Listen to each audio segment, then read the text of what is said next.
네, 안녕하세요. 예, 반갑습니다. 소개받은 이동우입니다. 이 건물이 만들어지기 전에 저는 졸업을 했습니다. 오래간만이고요. 그리고 작년에 학회 왔을 때는 한림어상을 이제 수상을 하게 되는 그 영광이 있었는데 오늘은 여러분들께 강의를 하게 됐습니다. 제가 원래 강의를 할 때는 이런 화면 띄우는 걸 별로 안 좋아해요. 그냥 칠판 가져와라 그러면 칠판에다가 하는 경우가 많았습니다. 그래서 EBS에서 제가 EBR 플러스 강의를 4번을 했는데 참고로 우리나라에서 4번 강의한 사람은 저 혼자입니다. 2번까지는 있다고 해요. 근데 EBS EBR EBS 사이트 들어가 보시면 제가 강의한 게 아마 있을 거고요. 저는 그 관장님 말씀 소개해 주신 대로 회사가 2개가 있고요. 뭐 2개 회사의 대표가 됐고, 그다음 원래는 고려대학교 고령사회연구센터에 얼마 전까지 센터장을 맡고 있다가 지금은 이제 같이 일하는 박사들하고 연구팀 박사들이죠. 그래서 따로 회사를 만들어서 밖에 나가서 이제 우리가 할 수 있는 일들을 하자, 책도 그대로 내자 하는 형태로 이제 책을 준비하고 있기도 합니다. 근데 저는 제 전문은 뭐냐면 원래 이 고령사회 이쪽 대응 문제 전문이 아니고 원래 학교에서는 법학을 전공을 했고요. 그리고 사회에 나와서는 지금까지 책을 12권을 썼어요. 올해가 한 권 더 나올 거고 내년 초에 한 권이 더 나올 거고 내년에 한 2권 정도 더 나오겠네요. 그러면 뭐 10몇 권 더 되겠죠? 몇 권까지 쓸지는 잘 모르겠습니다. 그리고 제가 제일 많이 하는 일은 기업체의 임원들 가르치는 일이에요. 그러니까 임원들, 뭐 신입사원 교육은 잘 안 합니다. 신입사원들에게 교육하는 것은 너무나 그 기초적인 지식들이 많기 때문에 그거는 이른바 뭐 산업 강사들이 많이 하고요. 저는 임원들 교육을 많이 합니다. 그래서 뭐 SK나 CJ 같은 경우는 만약에 여러분들이 졸업하고 SK에 만약에 뭐 올해 당장 입사를 한다라고 하면 제가 만드는 콘텐츠를 매주 봐야 되는 경우가 있을 거예요. CJ도 그렇고 SK도 그렇습니다. KT도 그렇고 그런 그룹사들이 몇 개 돼서 전체적으로 보면 한 50만 명의 그 학습자가 제가 만드는 콘텐츠를 매주 봅니다. 그런 일들을 합니다. 최근에 유튜브는 시작했습니다. 원래 유튜브 안 하려고 하다가요. 주변에서 워낙 그 이야기들이 많길래 그러면 그냥 천천히 한번 해보자라고 해서 시작을 한 게 있습니다. 자, 오늘 여기 있는 장표가 한 40장 가까이 될 거예요. 근데 시간은 저한테 그렇게 많지는 않고 여러분들이 소화하기에는 빠른 내용일 수도 있고 그래서 무엇을 해야 되는지에 대한 포인트를 저는 짚어서 하나씩 넘어갈 겁니다. 그리고 여러분들은 졸업하기 전에 이런 걸 학습하고 오면 좋아요. 어차피 기업에 들어와도 해야 돼요. 제가 학교에 있는 이야기를 좀 하자면 이게 뭐 꼰대 같은 이야기일 수도 있겠네, 그죠? 저는 나이가 들었고 여러분들은 젊으니까. 저는 학교에 다닐 때 적어도 2가지를 제가 지켰습니다. 하나는 6시 넘어서 학교 온 적이 없습니다. 한 번 없었던 것 같아요. 6시 넘어서 학교 온 적, 그러니까 6시 전에 학교에 항상 있었어요. 그때는 도서관이 굉장히 작았기 때문에 그래서 시험 기간에는 새벽 5시에도 줄 서 있는 경우들이 있었거든요. 그래서 항상 6시 전에 학교에 와서 거의 비슷한 자리에 앉았던 것 같아요. 2번째는 일주일에 술은 딱 한 번만 먹었습니다.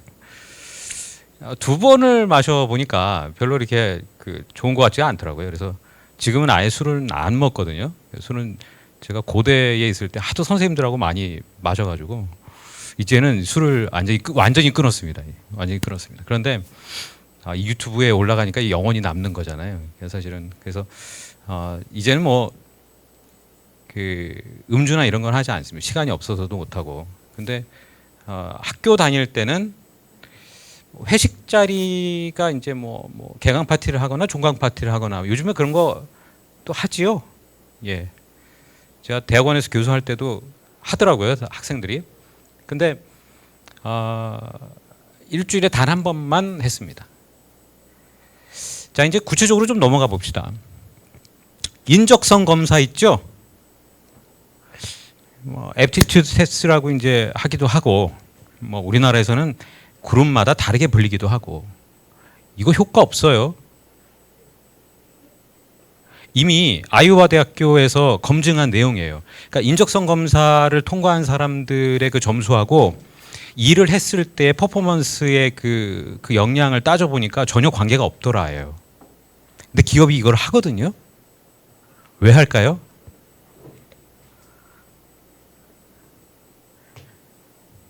두 가지 이유 때문이에요. 하나는 효율성 때문에 그래요. 구글에 1년에 들어가는 이력서가 몇 개였냐면 2019년 기준으로 200만 개가 들어갑니다. 매년. 들어가는 이력서가. 그거 다 못 봐요. 사람이 볼 수가 없어요. 요즘엔 자소서도 다 AI가 거르거든요. 그래서 비슷한 단어가 문장이 비슷한 단어의 그 조합들이 또는 문장들이 겹치는 학생들이 있다. 지원자가 있다. 한꺼번에 다 날립니다. 다 그냥 쓰레기통으로 들어갑니다. 컴퓨터의 쓰레기통으로. 다 그들은 어디서 컨설팅 받았다 했기 때문에 그냥 다 들어갑니다. 그런 거 하면 안 됩니다. 인적성 검사 두 번째 하는 이유가 있는데 또 하나는 뭐냐면 거짓말하는 경우를 걸러내요. 예를 들면 그 시험 볼 때 그 왜 MBTI 해보신 적 있죠? 사실 MBTI에 대해서도 요즘 비판은 많아요. 심리학자들이. 근데 뭐 유행이니까 그냥 유행이라고 치고 MBTI도 비슷한 질문들이 이렇게 반복적으로 나오는데 앞에 했던 질문에 이렇게 했는데 뒤에 질문에 다르게 하면 이 사람은 진실하지 않다라고 해서 보통 대기업에서는 뽑지 않습니다. 안 해요. 그리고 원래적으로 안 맞아요. 저건 맞지 않아요. 그걸 다 알아요. 대학도 알고 기업도 알아요. 그럼에도 불구하고 합니다. 저 영화 보신 분 대혼돈의 멀티버스 많이 봤네. 저 아직 안 봤어요. 그러면 이건 알아요? 대혼돈의 멀티버스 이전에 엔드게임 이전에 봐야 하는 컨텐츠들의 숫자 연도별로 쭉 나열한 거예요. 저 구글에 보면 저런 거 찾을 수 있어요. 뭐 비슷한 거라도 찾을 수 있어요. 저거 대혼돈의 멀티버스 본 사람들은 저거 다 봤겠네, 그죠? 디즈니 채널. 요즘에는 디즈니 채널도 봐야 되는 거 알죠? 완다비전 봐야 대혼돈의 멀티버스 이해된다면서. 맞죠? 저 완다비전을 안 봤거든요. 근데 에이전트 쉴드도 전 다 봤어요. 그 시즌 7인가 8까지 나오잖아요. 8이었던 것 같은데. 그거 다 봤거든요. 그 제가 이 얘기를 왜 하냐면 요즘에 책들이 그래요. 저기는 책들이 좀 많이 보이죠? 제가 아까 관장님하고 저 앞에 가서 말씀 나누면서 옛날 책이 많습니다. 제가 그랬는데 여기 있는 책들은 다 최근에 나온 책들이에요. 한 1년, 2년 정도? 저는 다 본 책이고요. 다 본 책들입니다. 제가 다른 학교에 교수를 하고 이제 고려대학교에서 일을 할 때 궁금했던 게 하나 있었어요. 뭐냐면 고려대학교의 교수들과 박사들은 어디까지 알고 있느냐예요. 어디까지 알지? 책에 있는 걸 어디까지 알까? 저게 굉장히 궁금했던 주제였었어요. 그래서 마치 학교에 있으면서는 그 여러 교수님들하고 박사들하고 도장 깨기 하듯이 이 늦게까지 토론했던 적이 많이 있습니다. 그러면서 제가 이런 어떤 얘기들만 하면 이 교수는 그거를 어떻게 알아? 그래서 왜요? 경영학과의 그 박사과정에서 다루는 내용인데 그 책에 다 나오는 얘기인데요. 저는 그렇게 받아치고 했었는데 제가 이 얘기를 왜 하냐면 저런 책들을 다 봐야 돼요, 여러분들이. 너무 어렵죠. 예를 들면 이런 게 있습니다. 제가 사례로 많이 드는 개념이긴 한데 작년에 처음 등장했는데요. 스마트 오브젝트라는 거 알아요?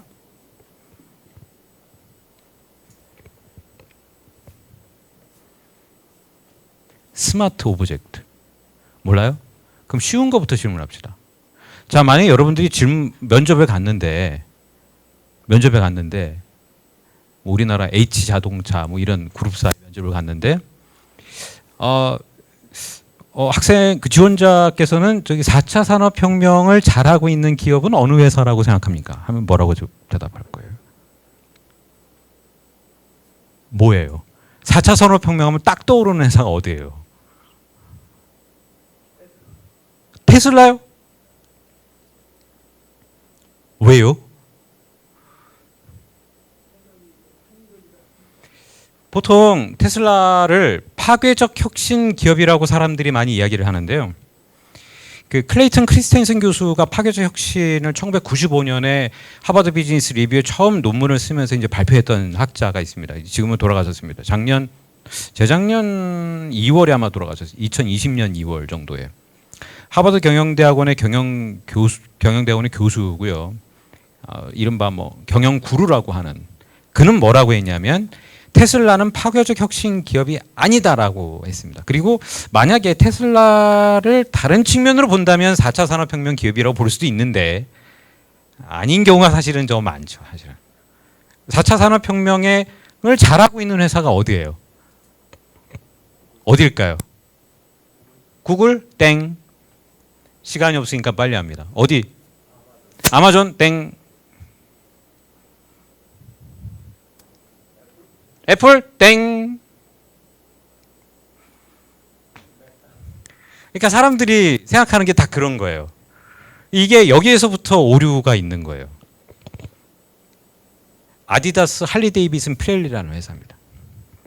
아디다스, 할리데이비슨은 오토바이 만드는 회사, 그죠? 알죠? 피렐리는 타이어 만드는 회사, 다 제조회사예요.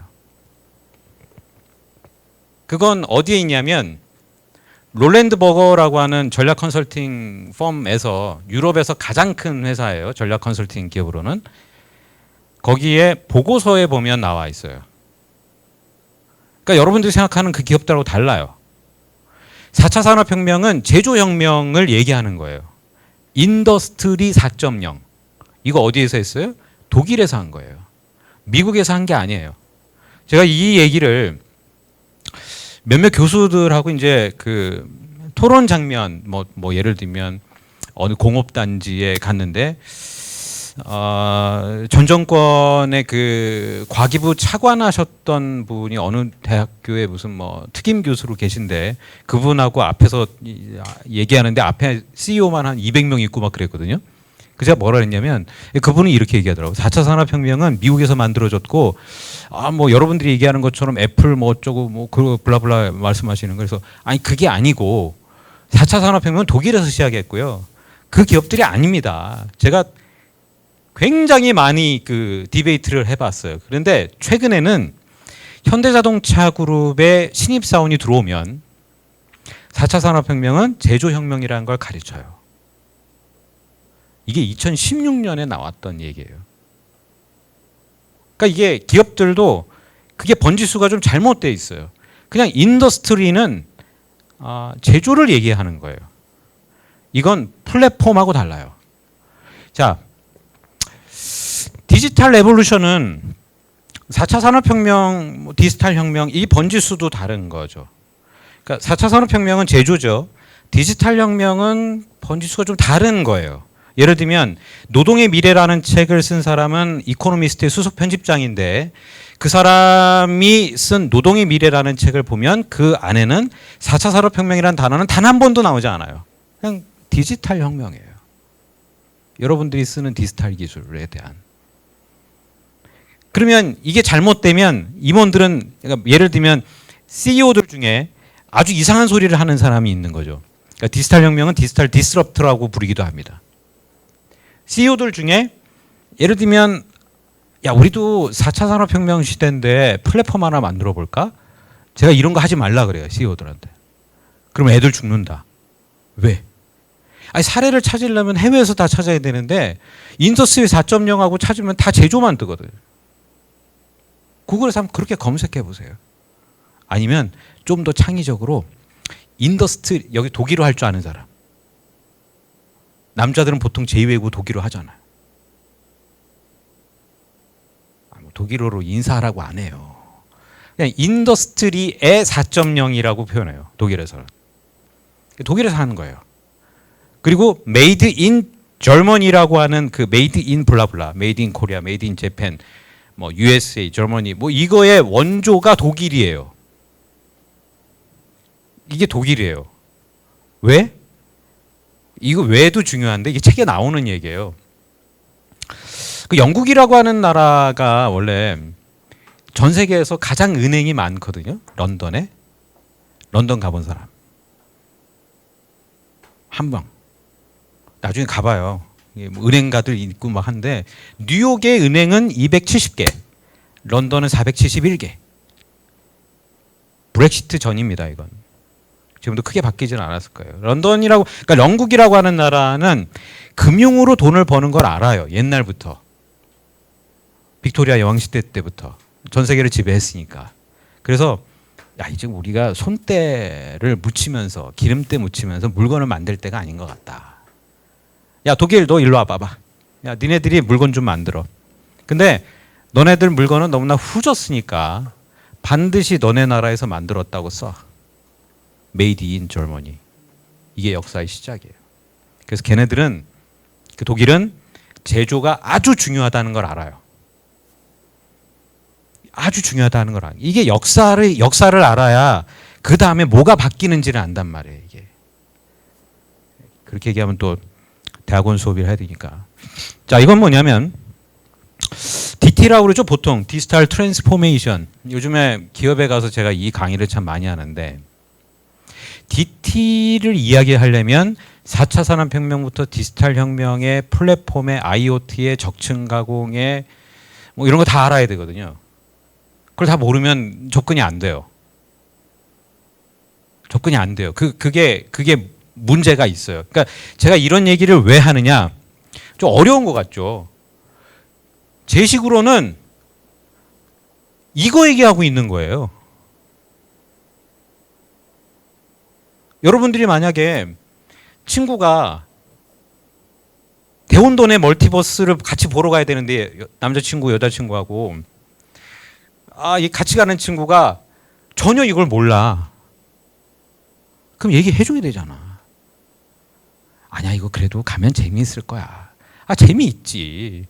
뭐 처음부터 날아다니고 뭐 총 쏘고 뭐 광선 쏘고 마법 부리고 뭐 재미있지. 근데 왜 재미있는지 모르잖아요. 그잖아요. 이쯤에서 아까 얘기했던 스마트 오브젝트라는 개념을 잠깐 얘기를 하면 스마트 오브젝트는 뭐냐면요. 간단해요. 그러니까 뭔가 알고 있는 사람들한테 얘기하는 건 간단해. 블록체인 기반으로 만든 가상세계와 물리세계를 오고 갈 수 있는 인증 시스템이에요. 이렇게 얘기하면 끝나. 근데 블록체인을 몰라. 상대방이. 몰라. 그럼 어떻게? 설명해 줘야 돼. 야, 블록체인은 말이야. 2008년부터 시작이 됐고 나카모토 사토시라는 이름이 들어간 그 일본 사람이 만든 것 같기도 한데 이게 CIA인 것 같기도 하고 IBRD인 것 같기도 하고 IMF인 것 같기도 하고 누가 만들었는지는 모르겠는데 조사에 의하면은 그 실리콘밸리에 있는 한 그룹 한 4명에서 6명 정도인 것 같고 한 명은 영국 억양을 쓰는 것 같고 그런데 이 블록체인은 얘기가 이제 복잡해지는 거예요. 거의 이제 이더리움의 뭐 비트코인의 알트코인 등등 얘기를 다 해야 되니까 어려워져요. 예를 들면 쉽게 얘기하면 이런 거예요. 만약에 이제 한정판 물건이 있다. 백화점에서만 살 수 있는. 근데 서울의 모 백화점에 갔더니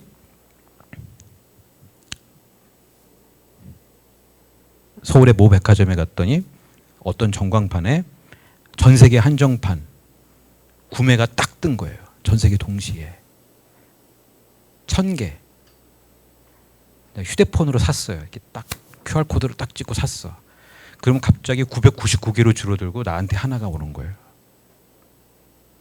난 이미 결제한 거예요. 그리고 휴대폰 이 증거를 딱 들고 매장에 가서 나 이거 샀는데 이거 주세요. 그럼 매장에선 주는 거예요. 이게 스마트 오브젝트라고 불려요. 이게 왜 문제냐면, 자, 이런 개념들이 왜 문제냐면 스마트 오브젝트가 문제가 아니라 제가 지금 설명드리고 있는 건 2016년서부터 비즈니스 트렌드로 다 이어져 왔던 내용들이에요. 지금 오늘 강의 시간에 얘기할 것들이. 근데 하나라도 모르면 이게 안 맞아. 스토리가 맞질 않아서 설명할 수가 없어요. 여기에서 문제가 있다니까. 그러니까 옛날에 예를 들면 이 관장님과 제가 학교를 다니던 시절에, 예, 관장님과 저는 이게 학번 차이가 그렇게 많이 나진 않습니다. 졸업하고 나서 사회에 나왔을 때 블루오션이라는 책이 나왔어요. 고려대학교 김희찬 교수가 쓴 책. 블루오션을 읽으려면 그렇게 어려운 내용이 있지 않아요. 그렇게 어려운 내용이 있는 건 아니에요. 그냥 읽을 수 있어요. 근데 요즘에는 그게 안 돼요. 예를 들면 어디 보자. 한 권만 꼽아볼까요? 제가 여기에 보면 하이프 머신이라는 책이 있고 바로 옆에 노이즈라는 책 있잖아요. 이 노이즈라는 책은 다니엘 카네만이 썼고 캐스 선스타인하고 올리비에 시본이라고 하는 그 교수 3명이 쓴 책이에요. 그런데 노이즈라는 책은 사실은 넛지를 안 보거나, 넛지도 다니엘 카네만이 썼거든요. 넛지를 모르거나 캐스 선스타인이 썼던 와이저라는 책이거나 아니면 올리비에 시보니가 썼던 선택 설계자들이라는 책의 개념을 모르면 저 내용을 읽기가 어려워요. 책도 600페이지나 되고. 옆에 있는 하이프머신이라는 건 뭐냐면 전 세계가 마치 컴퓨터처럼 움직이고 있다는 얘기예요. 저 책은 MIT 신한 RR 교수가 썼는데, 그러니까는 이 SNS, 그 소셜 네트워크, 그러니까 소셜 미디어 서비스라는 말은 사실 외국에서는 그렇게 잘 안 씁니다. 그러니까 소셜 네트워크가 어떻게 컴퓨터 기능을 하면서 사회적 의견을 편향을 조정하는지 등등에 대한 내용을 이야기를 해요. MIT 교수는 너무 잘 썼어요. 저 책도 한 600페이지 돼요. 근데 저 책 보려면 봐야 되는 책들이 많아요. 그러니까 예를 들면 그거예요. 대혼돈의 멀티버스를 딱 보고 알 수가 없잖아요. 재미는 있지. 알 수가 없잖아. 그 전에 걸 알아야 되거든. 보고 싶잖아요. 얘가 왜 그 배우 이름 보면 생각이 안 나지만, 예. 그 배우가 왜 저 역할을 하고 있는지에 대한 거를 모르잖아요. 왜 저 사람이 닥터 스트레인지라고, 왜 닥터인지 모르잖아요. 1편을 안 보면. 그러니까 경제 경영서에 이런 일이 벌어지는 거예요, 지금. 그래서 제가 기업들에 찾아가서 이제 임원들에게 5년 전부터 뭐라고 했냐면, 지금 책 안 읽으면 나중에 큰일 난다. 못 쫓아간다. 진짜 못 쫓아간다. 근데 이미 5, 6년이 지났고 따라가기가 너무 힘든 상황이 됐어요. 여러분들이 아마 사회에 들어올 땐 더 그럴 거예요. 지금부터 하면 돼요. 그래서 작년에 현대자동차의 그 연수원에서 저한테 부탁했던 건 뭐냐면 임원들이 6개월 동안 이것을 캐치업할 수 있도록 해달라 했었어요. 이런 내용들을. DT를 얘기를 할 때 보통 여러분 저는 지금 DT 얘기를 하고 있으니까 저게 DT와 관련한 가장 대표적인 모델이에요. 물고기 모델이에요. 또 피쉬 모델이라고 해요. 그냥 물고기처럼 생겼기 때문에. 그러니까 예를 들면 어도비 쓰는 사람, 어도비 클라우드.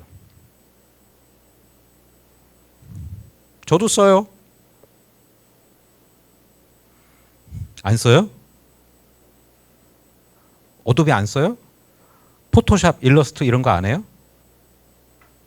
영상 제작할 줄 몰라요? 그 왜 워드 프로세서는 쓸 줄 알죠? 쓸 줄 알죠? 모르면 안 되지. 가끔 이력서에 뭐 워드 프로세서 무슨 뭐 자격증 뭐 이런 거 있지 않아요? 그런 거 쓰면 안 돼요. 지금은 그냥 안 돼요. 그건 제가 대학 다닐 때나 쓰던 거예요.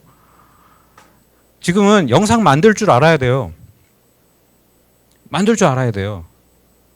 유튜브에 제가 한 달 전에 한 3주 전에 유튜브를 시작했는데 영상 편집도 제가 해요. 그리고 대기업 임원들이 보는 영상도 제가 만들어요. 저 영상 편집 잘해요. 파이널 컷 프로 써요, 저는. 그러면 파이널 컷 프로 쓰려면 포토샵이나 일러스트도 다 써야 돼요. 여러분도 써야 돼요. 그건 그냥 도구예요.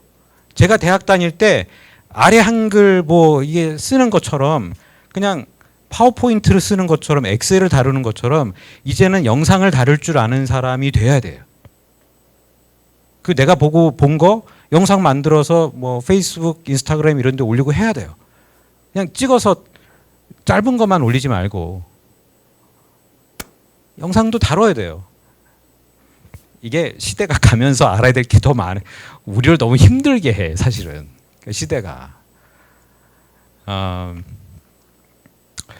그 클라우드를, 그러니까 어도비 클라우드를 쓰는 사람들은 알 텐데 옛날에 여러분들이 어렸을 때 게임을 했던 사람들은 알 거예요. 아마 뭐 어렸을 때 초등학교 때 스타크래프트를 했다. 그러면 스타크래프트를 옛날에 할 때는 CD-ROM이라고 하는 걸 CD-ROM 그 장치에다 딱 넣고 로딩해가지고 EXE 파일을 열어가지고 뭐 활성화시키고 뭐 비밀번호 넣고 했잖아요. 요즘은 클라우드로 끝나요. 저게 그 어도비가 클라우드를 어떻게 바꿨을지에 대한 그 그래프예요. 위에가 레베뉴 곡선이고 밑에가 코스트인데 기업은 원래 이렇게 움직이거든요. 근데 그 클라우드를 만들었을 때 매출은 바닥을 떨어뜨리고 그 비용이 올라간 게 된 저 사건입니다, 사실은. 그러니까 미국 경영대학원에서는 단골로 가르치고 있는 DT에 대한 사례예요. 어도비죠, 그죠? 자, 디지털 트랜스포메이션은 그렇다 치고, 자, 디지털 트윈은 뭐냐면 보통 항공기를 만들어서, 그러니까 이 개념들은 여러분들 회사 가면 다 알아야 되는 개념이에요. 디지털 트윈은 앞으로 한 10년 이상은 화제가 될 용어입니다. 아직 저 부분에 대한 책은 많이 안 나왔는데, 예를 들면 IoT 쪽으로는 책이 나왔죠. 그러니까 옛날에는 그 G라고 하는 제너럴 일렉트릭이라고 하는 회사가 사실 그 회사는 몇 가지 패착을 갖고 있기도 했어요. 뭐냐면 백색 가전을 다 하이얼 쪽에다 다 팔아버리고 그 다음에 자기네들은 뭐 거대한 지구에서 가장 큰 소프트웨어 개발 회사가 되겠다라고 하면서 린 스타트업 운동을 했는데 그 린 스타트업 주식회사 린 스타트업이라고 하는 것을 만들었던 에릭 리스라고 하는 사람의 이 꼬임에 약간 넘어갔는지, 그러니까 그때 당시에 이제 에릭 슈미트 회장이 G의 방향을 좀 많이 선회를 하긴 했어요. 근데 옛날에는 비행기 엔진을 만들어 가지고 그냥 이거 하나에 뭐 얼마 이렇게 팔았는데 요즘에는 임대를 합니다. 그러니까 이게 고장이 날 것 같다. 그러면 저 엔진에다가 IoT 장비를 한 250개를 붙여가지고 하늘에 떠 있으면 이 엔진이 어디가 잘 돌아가고 있는지, 어디 쪽에 부품이 약간 좀 약한지, 그러면 이게 서울에 있는 그 인천공항에 들어왔을 때 어느 부품을 갈아줘야 되겠다. 그러면 그 부품이 이제 가는 거예요. 그래서 그 비행기 엔진을 보수를 하는 겁니다. 왜냐하면 저게 계속 하늘에 떠 있어야 그래야 더 이렇게 뭔가 그 자기네들한테 더 이득이 될 거잖아요. 그러니까 사실은 저 IoT 측면이긴 한데 그렇긴 합니다. 자, 이제 플랫폼이라고 하는 건 뭐냐면 일종의 디지털 혁명이죠. 제가 4차 산업혁명인데 우리 회사도 플랫폼 하나 만들어 볼까? 저는 그런 거 하지 말라 그래요. 4차 산업혁명은 제조잖아요. 그죠? 그리고 전 세계에서 모 회사가 존재하는 플랫폼 기업은 없어요. 없어요. 자, 플랫폼 회사가 어떤 회사가 플랫폼이에요? 여러분 다 쓰고 있는 건데 얘기해봐요. 어떤 회사가 플랫폼 기업이라고 불러요? 어떤 회사 플랫폼 기업이에요? 예를 들면 위키피디아, 유튜브, 트위터죠. 인스타그램, 에어비앤비, 그다음에 택시 타는 거 그거 뭐죠? 우버. 다 플랫폼이에요. 양면 네트워크 효과가 존재하고 전통 경제학으로는 설명이 안 되는 기업. 인원수가 작음에도 불구하고 매출이 기하급수적으로 올라가는 기업들. 플랫폼이죠. 얘네들을 만든 모기업은 존재하지 않아요, 전 세계에. 없어요.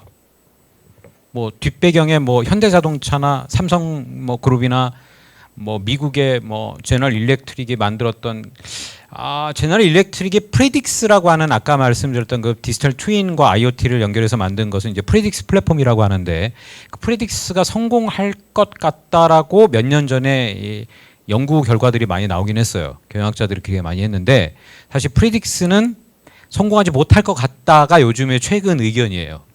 그러면 하나도 없는 거예요, 전 세계에. 모기업이 존재하는 건. 왜 안 돼?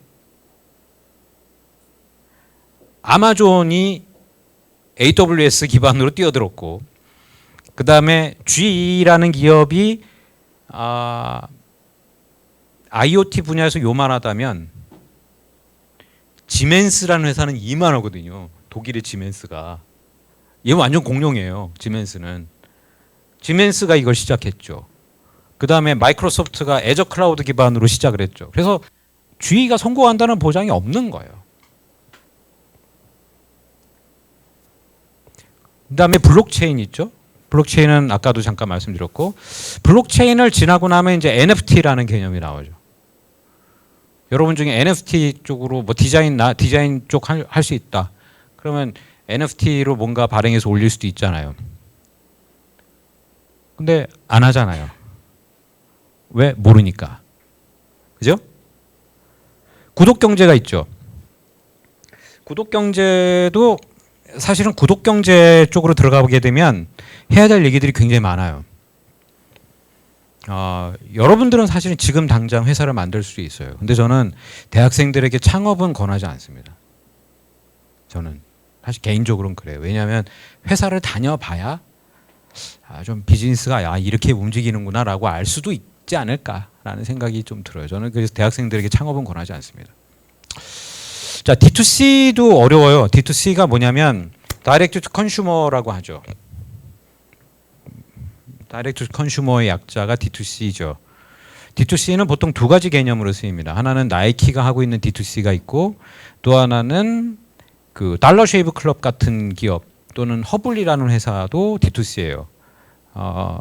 그 달러 쉐이브 클럽을 잠깐 얘기를 하고 허블을 잠깐 얘기를 하면 왜 여러분들이 사업을 할 수 있다 뭐 그런 얘기를 하냐면 이게 뭐 보통 이제 나이키의 D2C와 달러 쉐이브 클럽의 D2C는 다르다고 표현했던 것부터 설명을 할게요. 옛날에 나이키가 아마존에서 팔았거든요.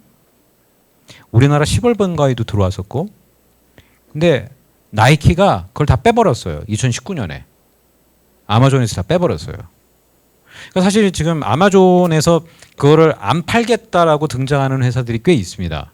예를 들면 무인양품도 일본의 무인양품도 그렇고 꽤 등장해요. 그다음에 그 등산복으로 유명한 파타고니아도 사실은 애초부터 나이키 판매를 안 했어요. 아마존에서 판매를 안 했어요.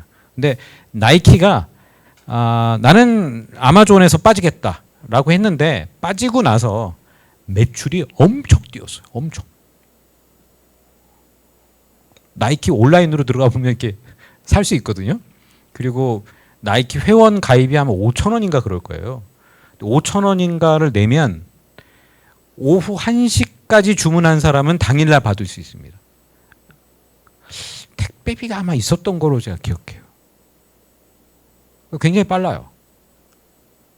그걸 D2C라고 부르기도 하고 그다음에 달러 쉐이브 클럽이라고 하는 회사가 있는데 이 달러 쉐이브 클럽은 재밌는 사건이에요. 그게 사건이. 우리나라에는 아마 안 들어올 거예요. 달러 쉐이브 클럽은. 남자들이라고 하면 다 아는 기업. 그 면도기 뭐 써요? 남자들은 보통 질레트 제가 도르코 쓰세요? 대단하신 도르코를 쓰시는 분도 계시구나. 그러니까 도르코 시장 점유율이 그렇게 높지 않죠. 근데 그 질레트라고 하는 회사는요. 1895년에 킹 캠프 질레트라는 사람이 만들었고 1903년부터 면도기를 팔기 시작했어요. 그래서 전 세계 시장 점유율이 70% 정도 돼요. 최근까지. 그러면 돈이 어마어마하게 있잖아. 예를 들면 요즘에 질레트의 광고 모델 누가 해요? 그죠? EPL에서 이번에 득점왕한 대단한 손흥민 선수가 하죠. 그러니까 질레트는 어느 지역에 면도기 회사가 생겼다. 그러면 그 지역의 가격을 확 떨어뜨려. 그 나라의 가격을 확 떨어뜨리고 뭐 인수해 버리거나 아니면 면도기 특허를 2017년 기준으로 몇 개 갖고 있으면 2,000개 갖고 있어요. 2,000개. 진짜 질레트라는 회사는 면도기 업계에서는 넘어갈 수 있는 존재가 아니에요. 그런데 면도기의 면자도 모르는 사람이 이 뉴욕에서 이제 직장 생활을 하다가 32살에 MBA를 가겠다고 지원을 했는데 거기도 떨어졌고 캘리포니아로 가서 달러 쉐이브 클럽이라는 회사를 만듭니다. 그가 만든 건 단 2개예요. 홈페이지 만들기 그리고 결제 붙이기. 그리고 우리나라 도르코를 찾아와서 야, 나 미국에서 달러 쉐이브 클럽이라는 걸로 판매할 건데 도르코에서 면도기 만들어줬으면 좋겠다. 대신 달러 쉐이브 클럽이라고 찍어줘서 납품해라. 그렇게 한 거예요. 그때 도르코가 딜을 했어. 야, 대신 한국에 뭐 들어오지 마라 이 얘기는 책에는 없었고요. 일부 지분을 산 것으로 알고 있어요. 지분 참여를 했어요. 근데 그 달러 쉐이브 클럽이 어떻게 됐느냐? 그러니까 질레트 입장에서 보면 뭐 한국에 뭐 도르코가 만들었다며 야 이것도 면도기야? 막 웃기지 말라 그래. 근데 이 면도기가 구독 서비스예요. 일정 부분 돈을 만 몇천 원을 내면 한 달에 한 번씩 면도기가 와요 집으로. 그 모델이에요. 쉽잖아 아주 쉽잖아, 그죠? 근데 그걸로 이 회사가 질레트의 시장 점유율을 2자릿수를 뺏어왔고요. 2자릿수를 뺏어왔고 프록터 앤 갬블 P&G일 거면 유니레버네. 유니레버죠. 그러니까 프록터 앤 갬블은 질레트가 소속돼 있는 그룹이고 유니레버에 10억 달러에 팔렸습니다. 달러 쉐이브 클럽이. 근데 그 사람 면도기 회사에 근무한 적도 없어요. 그냥 도르코에 가서 물건 좀 만들어 주세요 한 거예요. 허블이라는 회사도 똑같은 모델이에요. 허블이라는 회사는 미국의 그 컨택트 렌즈를 만들어주는 데인데 컨택트 렌즈는 어디서 만드냐면 대만의 쉐인트 샤인 옵티컬이라는 회사가 만들어요. 쉐인트 샤인 옵티컬이라는 회사가 만들어요. 대신 쉐인트 샤인 옵티컬하고는 특약을 맺었어요. 너네들은 미국 시장에 들어오지 마라. 어차피 미국 시장의 점유율이 1%밖에 안 되기 때문에. 자, 적층 가공은 뭐냐면 보통 이제 어디티브 매니팩처링이라고 부르죠. 내용이 다 어려울 거예요, 여러분들 이게 지금. 왜냐하면 제가 대학원에서 한 학기 동안 가르치는 걸 지금 얘기하는 거예요. 여러분들이 근데 이 얘기를 왜 알아야 되냐면 이런 거를 이렇게 알아야 되는구나만 알면 돼요. 그리고 오늘 강의가 끝나고 내일부터는 책 한 권씩을 찾아갖고 읽어야 돼. 마치 커다란 그림에 이렇게 모자이크 하나씩 이렇게 채운다는 그림을 다 채운다는 마음으로. 전체 비즈니스 지도를 알아야 회사에 들어갈 때 누가 묻는다. 그건 자신 있게 얘기하는 거지. 적층 가공은 아주 빠르게 발전하고 있는 업계고요. 자빌이라는 회사예요. 자빌. 발음이 이상해. J로 시작해요. 자빌. 제2의 테슬라 주가가 될 수 있다라고 하는 회사예요. 플로리다에 본사를 두고 있고 전 세계에 그 적층 가공 공장이 한 100개가 있는데 5,000개까지 늘린대요. 저는 그 회사 대기업 될 것 같아요. 그럼 여러분들은 뭘 하면 되느냐면 예를 들면 여러분들이 앉은 의자다. 나는 의자 디자인을 설계 도면을 컴퓨터로 그릴 수 있다 한다면 의자 디자인을 만들어서 이 자빌리라고 하는 회사에 보내요. 그럼 걔네들이 만들어 납품도 해, 판매도 해. 그리고 여러분들한테 디자인비를 줄 수 있어요. 그 비즈니스가 곧 열릴 거예요. 그런 회사의 종류를 전방위 산업이라고 해요. 여기까지 들어가면 또 길어져. 자, 그러면 이제 뭘 해야 되느냐 하는 거예요. 뭘 해야 되느냐. 저는 이제 아이템에 대해서는 대략적으로 이야기를 했어요. 사실 더 들어가면 더 깊어져요. 주제 하나당 1시간씩 얘기해야 될 거예요. 저 도표는 뭐냐면 데이비드 스노든이라고 하는 사람이 IBM의 연구원이었는데요. 저 사람이 만든 개념입니다.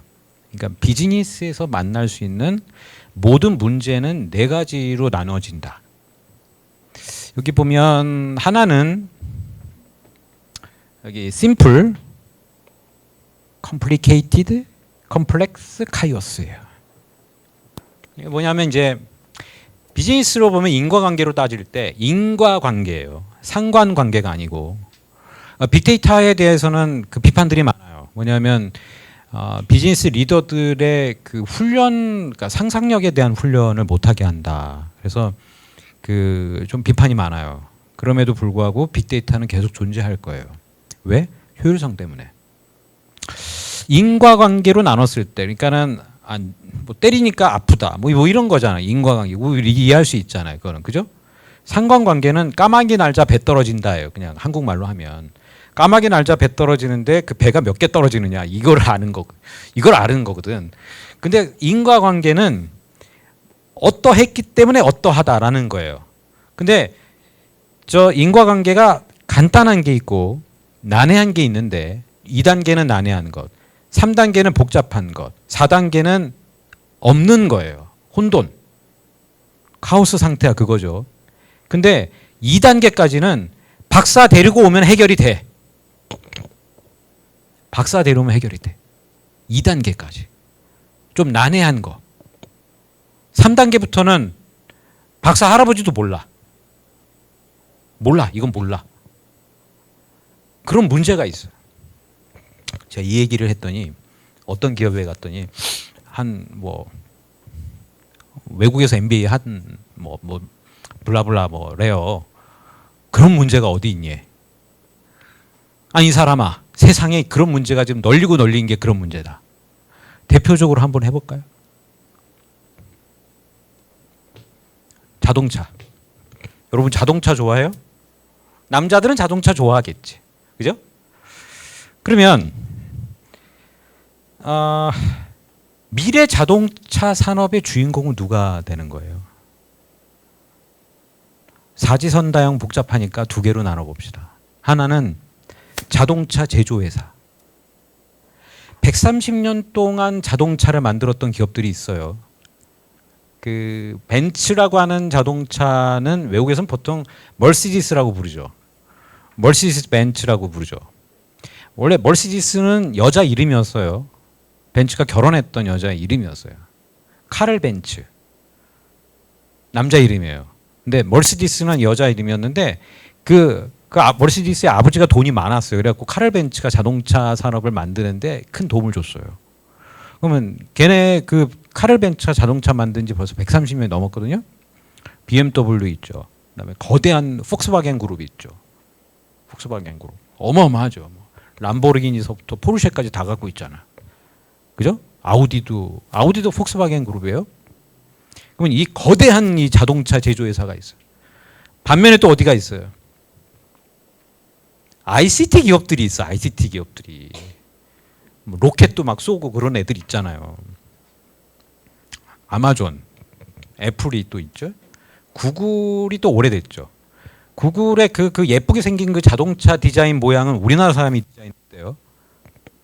우리나라 사람이 디자인한 걸로 여성 이름인데 제가 기억이 잘 안 납니다. 그럼 얘네들은 이제 장점이 뭐냐면 일단 자율주행 프로그램을 만들었어요. 돈이 많아. 돈이 일단 많아. 우버가 구글이 우버에다가 투자한 돈이 한 2억 6,800만 달러가 있었는데, 그래서 우버가 자율주행을 하고 구글이 그것을 이제 마케팅을 하지 않겠느냐, 뭐 이런 얘기도 있었는데, 사실 우버와 구글은 다른 길로 가고 있어요. 2016년인가부터 다른 길로 가요. 그러니까 별도 개발이에요. 그럼 얘네들은 일단 돈이 많고 자율주행 시스템 먼저 개발했고, 여기는 일단 자동차를 100년 이상 만들었잖아, 그죠? 우리나라 현대자동차도 수십 년 만들었잖아요, 그죠? 그러면 이 둘 중에 누가 이겨? 이거 아무도 모른다니까.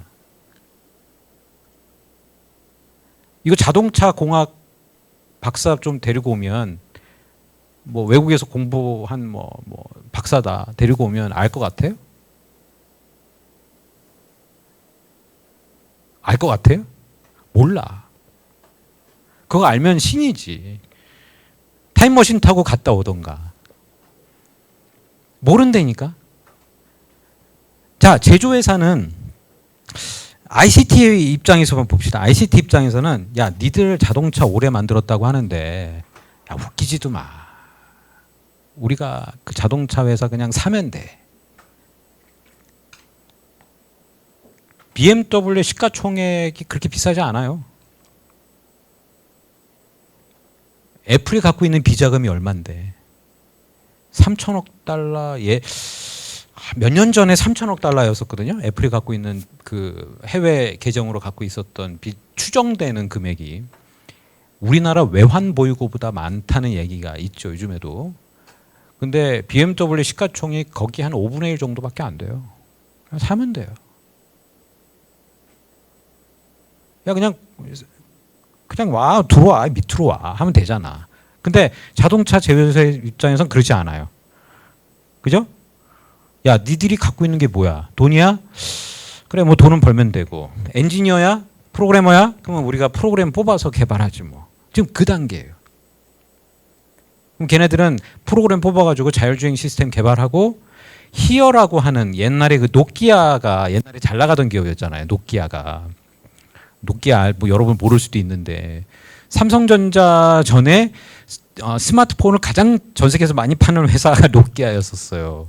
노키아가 갖고 있었던 히어라고 하는 그 전자지도 사업부가 있었는데, 그 전자지도 사업부를 벤츠, BMW 등이 연합해서 구매했습니다. 이미 구매한 단계예요. 그럼 우리도 야, 너네들하고 맞불 한번 붙어보겠다는 거지. 그대가 아무도 몰라요. 어떻게 될까요? 이게 많은 사람들이 그런 얘기를 합니다. 그러니까 뭐냐면, 야, 인터넷 검색하면 다 아는 거 아니야? 그러니까 여러분들도 예를 들면, 뭐 저 아저씨가 얘기를 하긴 하는데 저 검색하면 다 나오는 거 아니야? 나오겠죠. 근데 검색을 모르잖아. 검색을 모르니까 질문을 못 하는 거 아니에요. 그죠? 안다는 거에는 세 가지가 있어요. 보통 아는 건 세 가지가 있는 거예요. 하나는 내가 알고 있다는 것을 아는 것이 있고, 내가 이 사실을 알아. 그걸 나도 아는 거야.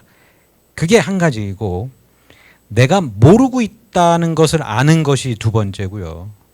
나 이걸 몰라. 그걸 내가 알아.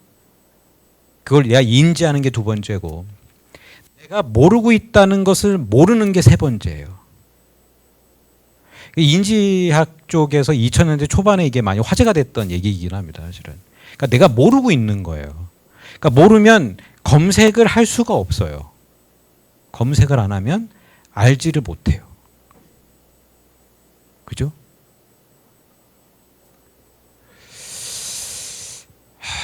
제가 좋아하는 사람 중에 한 사람입니다. 일본 사람이긴 한데요. 저는 제가 한국경제신문이 첫 직장이었거든요. 첫 직장 들어갈 때 이런 게 있었어요. 저는 이제 학번이 92학번이고 학교를 졸업하고 군대를 갔습니다. 그리고 군대를 제대를 했는데 제대하는 도중에 이제 사실은 뭐 여러분이나 저나 알고 있는 건 지방 대학이라고 하는 핸디캡들이 있는 거잖아요. 그잖아요. 근데 요즘엔 제가 어느 학교를 나왔는지 아무도 묻질 않아요. 저는 뭐 네이버에 검색하면 나와 있기도 하고 책 쓸 때마다 한림대학교 졸업했다라고 다 얘기를 했으니까. 그런데 그게 중요하지 않은 시기로 들어오게 된 거죠. 예를 들면 최근에 그 한 3년 횟수로 3년 전 됐네요.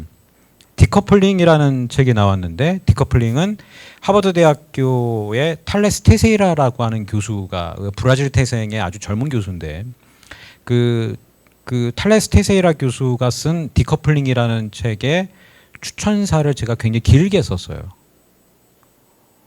추천사를 길게 쓴 사람은 우리나라에 두 사람이 있었는데 하나는 그 구글의 그 조 땡땡 하는 부장이고 구글 코리아에 하나 또 한 명이 이제 저죠. 근데 그 디커플링이라는 책에 대해서는 제가 한국에선 공식 강연자 얘기를 합니다. 그래서 EBS에서 제가 그 강의를 10강을 한 찍은 적이 있습니다. 아침 7시에 가가지고요. 메이크업하고 8시부터 이제 슛 들어갔는데 끝난 게 몇 시였냐면 저녁 7시에 끝났어요. 하루 10강을 찍었어요. 10강을. 와, 그때는 진짜 뭐 이 영혼과 육체가 분리되는 듯한 뭐 하여튼 그래요. 근데 이제 제가 첫 직장이 한국경제신문이었는데요. 한국경제신문에 갔는데 한 1년 있다가 일본경제신문사로 파견 갔습니다. 동경에 파견 갔어요. 그래서 일본 사람들은 이렇게 일하는구나라는 걸 알게 된 케이스입니다. 근데 그 조이 이토라고 하는 저 사람은 언젠가 좀 만나보고 싶은 사람이에요. 저보다 몇 살 많은 것 같아요. 저 몇 년 전 사진이거든요. 거의 한 10년 됐을 거예요. 근데 저 사람이 누구냐? 저기 기사를 그냥 스크랩했는데 저 양반 사진을 제가 뭐 따로 뭐 하기는 좀 그래서 일본인이고요. MIT 미디어랩의 소장이에요. 근데 고졸이에요. MIT 미디어랩은요. 전 세계에서 앞으로 10년, 20년 뒤의 기술을 연구하는 아주 유명한 이 대학의 정말 유명한 연구소란 말이에요. 그러니까 MIT 미디어랩은 뭐 그 동급의 연구소라고 하면 거의 벨 연구소 정도. 거기에 김종은 대표도 얼마 전에 우리나라에 2010몇 년인가요? 그때 김종은 대표가 벨 연구소의 대표가 된 적이 있죠. 조이 또 고졸이라니까요. 저게 얼마나 많은 박사와 교수들이 저기에 어플라이 했을 것 같아요. 그래서 저는 학력 파괴는 서서히 일어나고 있다. 이미. 그러니까 여러분들이 뭐 어느 대학을 나왔는지는 그렇게 중요하지 않아요, 사실은. 얼마나 아느냐가 중요한 거죠. 근데 무엇을 아느냐가 중요한 거예요. 제가 안 하는 게 있습니다. 옛날부터 안 했던 것. 대학교 때 딱 하루만 했던 거. 제가 게임은 안 해요. 게임은 안 합니다. 아직까지도 안 합니다. 스타크래프트를 딱 하룻밤 해봤는데요. 그때 이제 서울에 대학 다니고 하는 친구가 야 너도 이런 거 알아야지 하면서 하룻밤 해봤는데 그 다음날 지워버렸어. 너무 재밌어서 그냥 지워버렸어. 하고 있으면 아마 페인 됐을지 몰라요. 뭐 게이머 되려면 하세요. 근데 세상에 이게 세상의 책은 다 우리가 볼 수 없고요. 지금까지 나온 책이 한 3억 1천만 권이 넘을 거예요. 인류가 만든 책이. 한 3억 2천만 권 정도 되겠죠. 제가 3억 1천만 권이라고 하는 얘기는 한 10년 전에 들은 이야기니까 문헌에서 본 얘기입니다. 그러니까 3억 1천만 권에서 2천만 권 사이로 가고 있을 거예요. 다 볼 수가 없어요. 어떤 거를 보느냐, 어떤 걸 아느냐가 문제죠.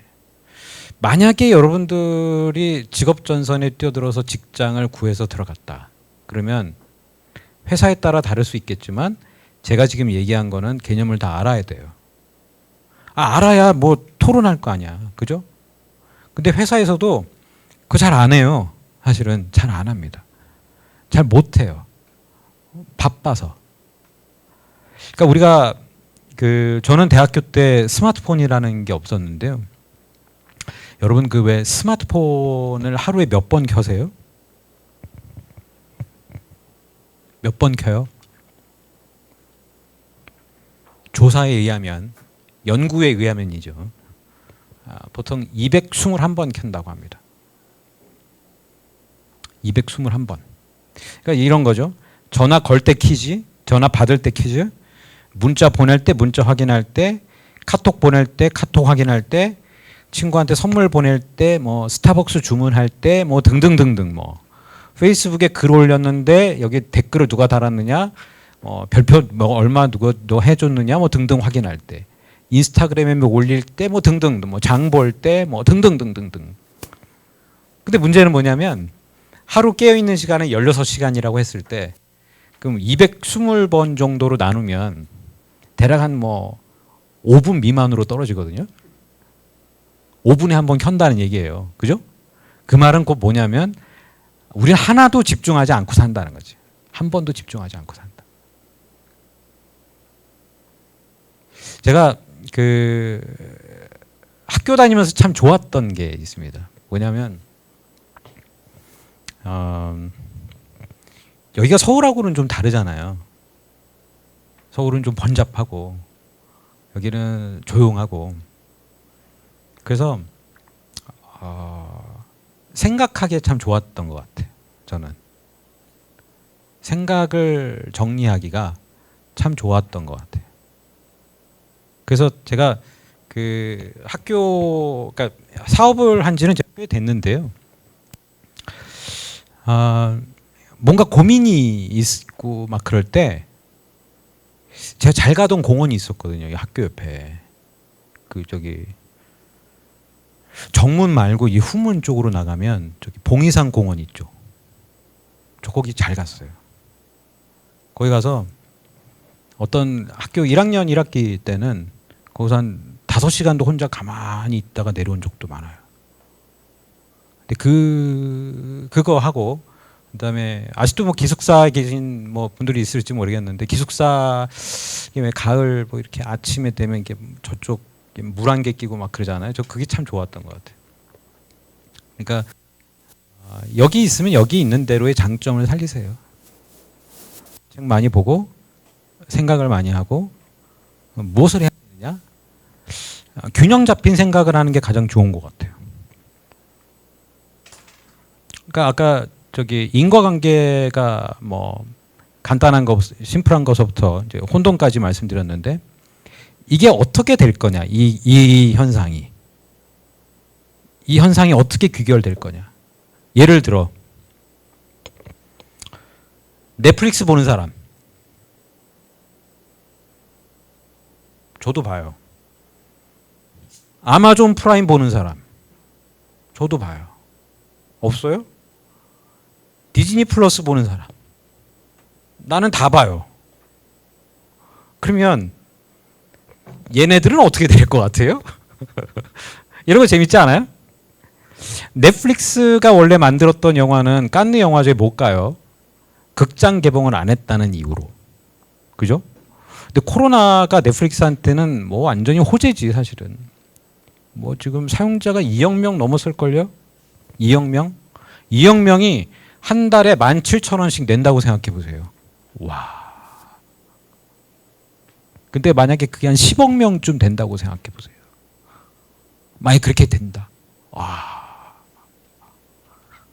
개봉할 필요가 없지. 왜 극장 개봉을 해? 그죠? 왜 그 나라에 세금 내고? 영화 발전 진흥 세금 내야 되잖아. 그죠? 그러면 넷플릭스와 디즈니와 아마존은 계속 공존할까요? 우리나라의 웨이브는 어떻게 될까요? 그 전에 만들었던 티빙은 어떻게 될까? 이게 경쟁이 되나? 안 될 것 같은데. 그죠? 오징어 게임이 원래 우리나라에 그 만들어져가지고 원래 각본을 딱 만들어서 충무로에서 10년 동안 다녔다는 거 아니에요. 이거 해달라. 다 거절했대잖아. 근데 넷플릭스가 어떤 철학이 있냐면 뭔가 이렇게 기획안이 오면 돈 주고 네가 마음대로 만들어. 네가 하고 싶은 대로 해. 우리 터치 안 할게. 이 장점이 있다는 거 아니에요. 그래서 감독들이 좋아하잖아. 그죠? 근데 그 마냥 보지만 말고 야 아마존도 있고 디즈니도 있고 근데 이게 어떻게 되지? 근데 디즈니가 이번에 전략을 좀 바꿨어요. 그럴 것 같더라고. 완다비전 안 보면 이게 이 닥터 스트레인지도 이해 못하게. 그러면 이거 보고 싶은 사람은 완다비전 봐야 되잖아. 그죠? 그리고 집에 TV가 점점 커져요 요즘에. 그리고 프로젝트로 보는 사람들도 있고. 그럼 극장 갈 필요 없어요. 그렇지 않아요? 뭐 스피커 빵빵하게 해놓고 막 우퍼도 달아놓고 뭐 극장을 왜 가? 갈 필요 없지. 게다가 1인 가구 계속 늘어나죠? 그럼 더 그럴 거 아니에요. 그럼 이제 이 시장 자체가 어떻게 변하는 건지에 대한 생각, 이거를 굳이 박사학위를 따야 이 생각을 하냐고. 걔하고 나하고 다른 뭔데? 그래서 왜 그런 얘기 있지 않습니까? 내가 어디서 들었는지 모르겠는데 곤충 세계를 연구하는 건 학사가 하고 파리를 연구하는 건 석사가 하고 파리 다리에 난 털을 연구하는 게 박사가 하는 일이다. 그래서 박사들한테 뭐 물어보면 그건 제 전공이 아닌데요. 막 그런다고 다. 교수님들도 그렇고.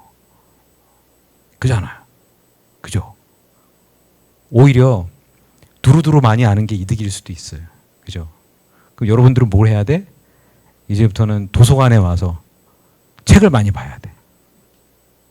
책 많이 봐야 돼. 진짜. 관장님 좋은 책 많이 갖다 주십시오. 예. 책은요. 이게 그 책은 예를 들면 제가 독자들한테 늘 하는 얘기가 뭐냐면 한 번 나온 책은 다시 안 나온다. 예를 들어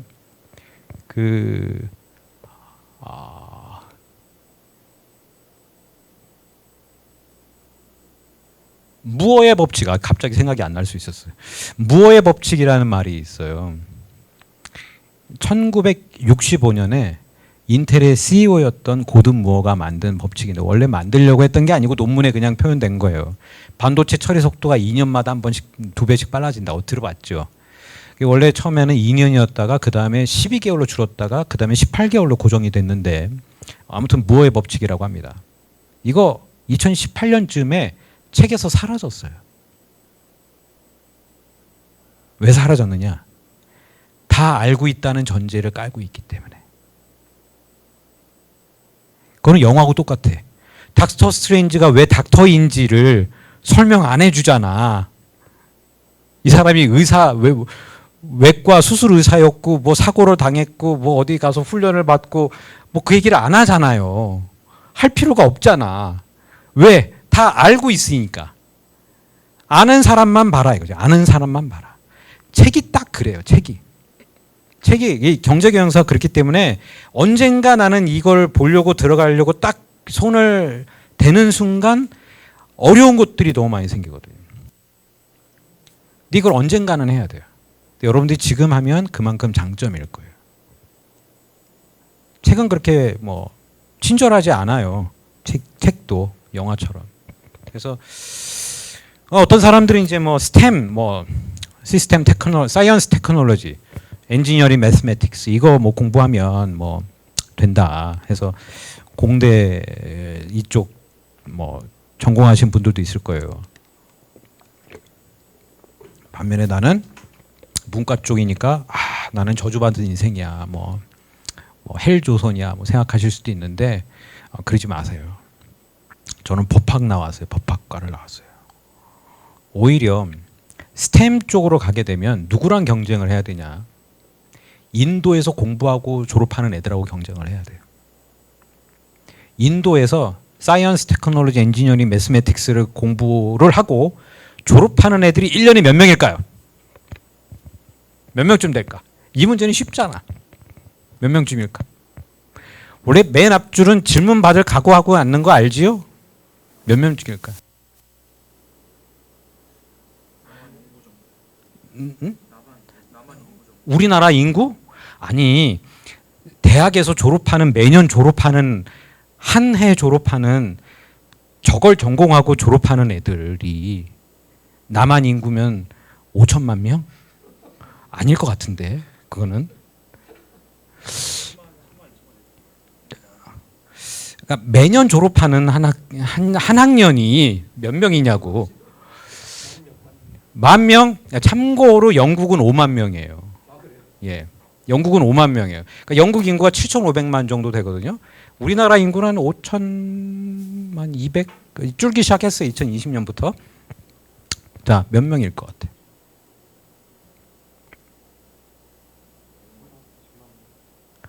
저기 100만?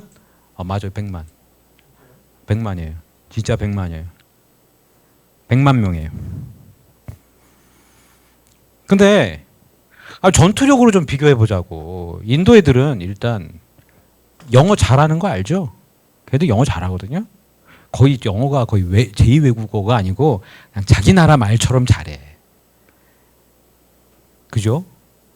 인도의 방갈로르가 제2의 실리콘밸리라고 하는 게 그런 거예요. 실리콘밸리에 딱 정반대에 있기도 하고 인구도 어마어마하게 많기는 하지만 거긴 100만 명이에요. 1년에 100만 명 졸업해. 그럼 걔네들하고 싸워야 돼. 프로그램을 어떻게 싸울 건데? 마이크로소프트의 엔지니어의 30%가 뭐 그렇다며요. 인도 사람들이라면. 미국의 경영대학원 원장 중에 인도 사람 꽤 많거든요. 그러니까 사실은 글로벌 시장에 나가서 스템, 뭐 사이언스, 테크놀로지, 엔지니어링, 매스매틱스로 경쟁을 하려면 인도 애들하고 붙어야 된단 말이에요. 쉽지 않아요. 구글에 이력서 200만 개 들어가는데 요즘은 한 300만 개쯤 되지 않을까. 직원은 뭐 5, 6만 명밖에 안 되는데. 갑자기 암울해지죠. 그러니까 남들보다 내가 뭘 더 잘하지? 뭘 더 통찰력 있게 보지? 이걸 알아야 된다고. 자소서 쓸 때 어떻게 쓸 거예요? 컨설팅 받지 마세요. 절대 하면 안 돼. 절대 하면 안 돼. 요즘엔 이 걸러내는 AI들이 너무 똑똑해져 갖고 그거 안 봐요, 다. 볼 수가 없어. 볼 수가 없어. 그리고 이걸 대학에서 시험한 것도 있어요. 이거 굉장히 중요한 건데요. 요 얘기가 어디에 나오냐면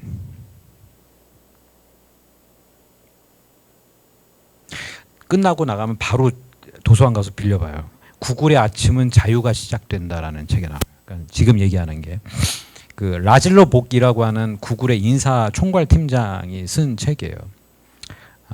걔네들은 이제 인사팀이라고 안 하고 우리나라는 휴먼 리소스 뭐 어쩌고 하는데 HR이라고 해서 걔네들은 이제 people analytics라고 하죠. 그러니까 인간 사람 분석팀 뭐 이렇게 불러요. 이제 라질로 복이 이제 쓴 얘기 중에 그 책에 나오는 대목이에요. 대목이야. 얘기했어요, 나는. 얘기했어. 구글의 아침은 자유가 시작된다. 면접 볼 때 면접관이 이렇게 뭐 한 여기 두 번째, 세 번째 줄에 하나, 둘, 셋, 넷, 다 7명 앉아 계시잖아요. 7명이 만약 면접관이라고 해봐요. 한 실험을 지금 제가 설명하는 거예요. 7가지 면접관이 있어. 여기 문 열고 한 명이 들어와서 여기 앉아. 문 딱 열고 들어와서 딱 앉아. 카메라는 어디 있냐면 저 위치에 있어요. 카메라는 여기 이 위치에 있지 않지. 카메라는 여기 위에 있어. 이 위에서 7명을 찍는 거예요. 얘는 안 찍어. 얘는 안 찍어.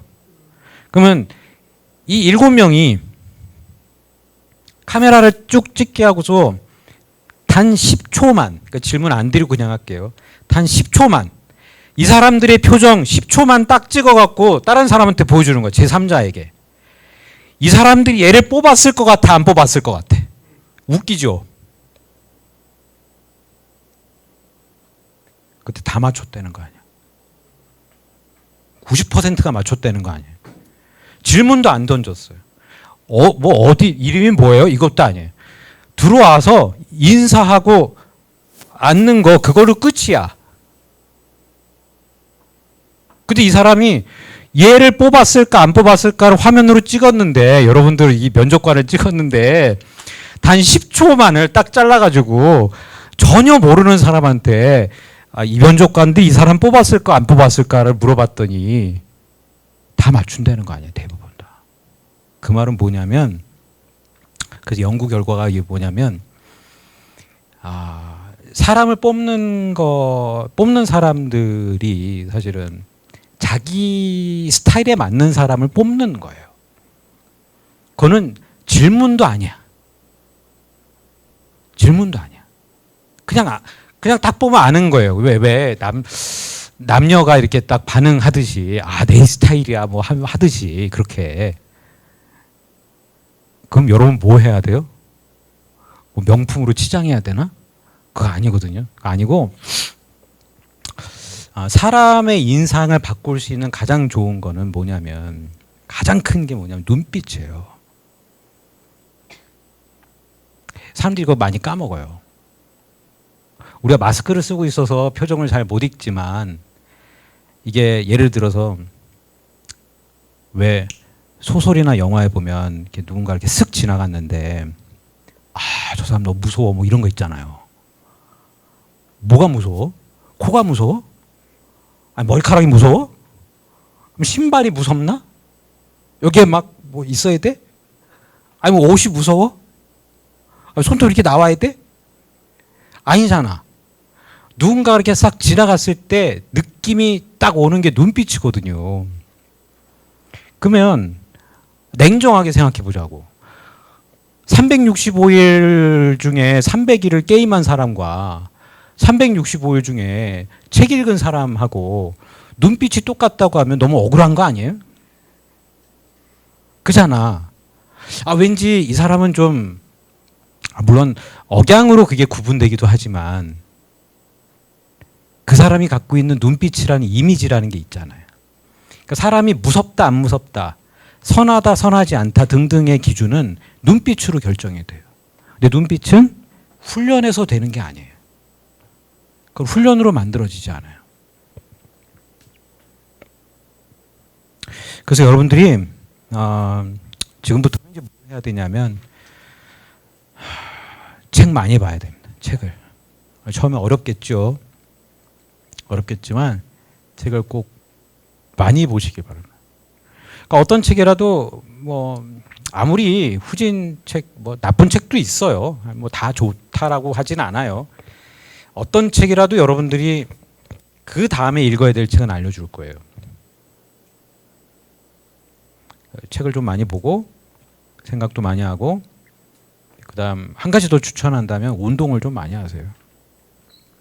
전 학교 때 운동 참 많이 했거든요.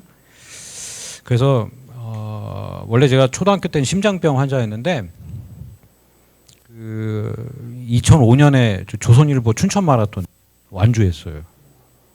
저 단축 마라톤도 한 번도 안 뛰었는데. 그러니까 대학교 때 뭐 했냐면 아침마다 운동장 걷거나 뛰었어요.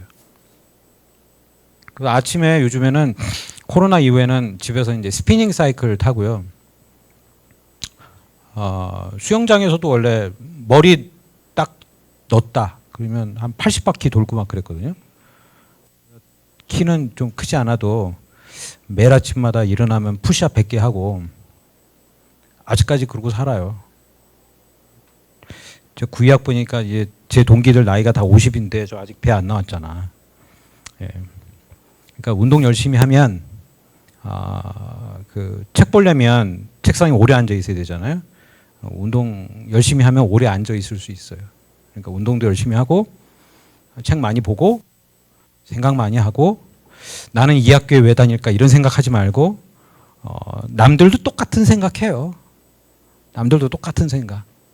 제가 학교 다닐 때 이 얘기로 마지막 하겠습니다. 제가 학교 다닐 때 만약에 우리나라의 서울대 연고대 정도의 브랜드의 어떤 뭐 가치가 있었다라고 하면, 지금의 그 정도 브랜드 가치를 얻으려면 지금은 스탠퍼드, 예일 뭐 이런 데 나와야 돼요.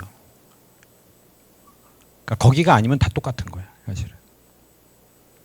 오히려 여러분들이 더 깊은 생각, 생각에 대한 책들도 굉장히 많거든요. 그러니까 깊은 생각, 독서하는 습관, 이게 여러분들의 미래를 더 좌우할 일이 될 거라고 저는 생각합니다. 저는 그렇게 했고 그렇게 하다 보니까 뭐 여기까지 왔는데요. 아직까지 저는 배워야 될 게 더 많다라고 느끼는 사람이고, 그래서 하루에 몇 시간은 그냥 앉아서 책 봅니다. 사람들이 저한테 어떻게 그 많은 일을 다 하냐. 저 잠도 8시간씩 자는데 뭐 그러면 사람들이 막 기분 나빠하는 사람들도 있어요. 근데 잠 충분히 자고 다 그렇게 할 수 있어요. 딴짓 안 하면 돼요. 이상한 거 안 하면 돼. 이상하게 시간 낭비하고 뭐 인터넷 서핑 들어가서 뭐 뉴스 보고 뭐 이런 거 안 하고 유튜브 보고 그런 거, 그것보다 차라리 책 읽는 게 훨씬 나아요. 그래서 오늘 얘기는 여기까지, 강의는 여기까지 하고, 혹시라도 질문이 있으면 질문 받아도 되죠. 예, 강의는 여기까지 하겠습니다. 고맙습니다. 원래 강연 예정이 5시 반까지라서 10분 정도밖에 안 남았어서 질문을 많이 받아야 될 텐데, 일단 책의 중요성을 워낙 말씀해 주셔서 너무 감사하고요. 도서관에서는 여러분들이 주문하는 책은 모두 다 구입하기 때문에 걱정하지 마시고, 오늘 자극받아서 읽고 싶은 책이 있다면 무엇이든 요청해 주시기 바랍니다. 그러나 질문하시면 우리 토트백을 아까 드린다고 그랬죠? 질문하실 분 있어요? 말씀. 예.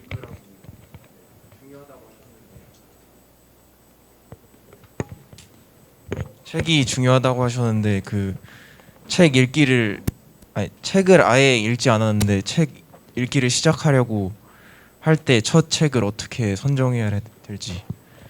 굉장히 어려운 질문인데요. 그래서 그 질문이 나올까봐 제가 어떤 책이라도 그 다음에 읽어야 되는 책은 알려준다. 불 좀 켜주세요 여기도.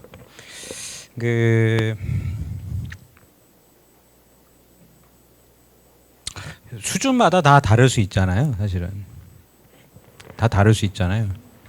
가장 쉬운 책부터 보세요. 그러면 어린 왕자. 저는 어린 왕자를 꽤 여러 번 봤습니다. 그리고 만약에 추천을 한다고 하면 맨 앞으로 좀 다 돌아가 볼까요? 아까 그 나인이라는 책도 좋아요. 조이 이토가 쓴 책인데, 조이 이토가 어떤 얘기, 그 아까 나인이라는 책에서 어떤 얘기를 하냐면, 저는 학자로서 굉장히 용기 있는 이야기를 했다고 생각해요. 어떤 얘기냐면, 화면만 열어놓고 제가 말씀드릴게요. 조이 이토가 어떤 얘기를 그 나인이라는 책에서 하냐면, 미래학자들의 예측은 지금까지 다 틀렸다. 근데 지금까지 인류가 알아낸 것은 우리가 얼마만큼 모르는지를 알았을 뿐이다. 저는 그렇게 용기 있게 못 쓸 것 같아요. 저는 진짜 너무 잘 쓴 글이라고 생각해요. 그 문장은. 만약에 이 책 중에서 저는 고른다 라고 하면 사천주. 제가 사천주 얘기하니까 사람들이 뭐 주식책이에요? 막 그러더라고요. 그게 아니고요. 만약에 이 인간의 어떤 기대 수명이 지금 하버드 대학교의 데이비드 싱클레어 팀에서 연구한 바에 의하면 뭐 기대 수명이 1년에 1년씩 늘어나거든요. 1년에 1년씩 늘어나요. 금세기 말에 이르면 150세까지 살아요. 근데 4천주는 뭐냐면 83세 정도를 기대 수명이라고 했을 때 인간이 전체 살 수 있는 주가 4천주밖에 안 되는 거예요. 4천주. 그러니까 만약에 나이가 한 40이 넘었다 그러면 2천주는 이미 날아간 거야 그냥. 2천주는 없는 거야. 나머지 살아갈 날들이 한 2천주 남아있는 거야. 그 시간에 대해서는요. 인간이 원래 시간을 연구한 지가 200년 정도밖에 되지 않아요. 그래서 그 4천주라는 책이 있고